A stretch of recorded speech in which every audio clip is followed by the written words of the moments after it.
Видео дагы биздин коллегалар үчүн мына. Бул сливной отверстие ачат, а? Бул вода слив ачат. Бул аппараттарыбыз кичинекей болгон менен көп нерсени аткарат.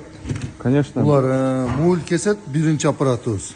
Биринчиси тегиздеп алабыз, экинчиси бизге керектүү менен тешип алабыз. Бул жагы дагы ошондой кылабыз. Мына көрсөңүздөр болот. Кышык болуп турат, азыр, а? Кышык болуп турат. Мына Кесип отурбайсыңар да, тегиздеп, сразу саласыңар болду экен да. кетти. Бул аппараттабыз бүттү. Эми экинчи аппаратты салабыз. Бул ручка ачып берет, а? Бул Ручка ачып берет. Ручка ачып берген электрическийин сурадыңар эле.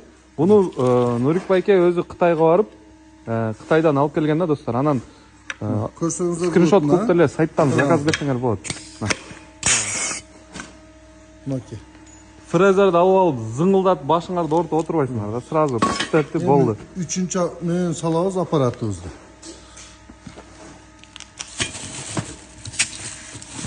Шашмаң эке.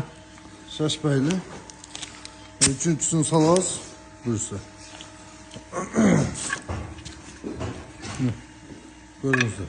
Сливной отверстие кетти. Мына.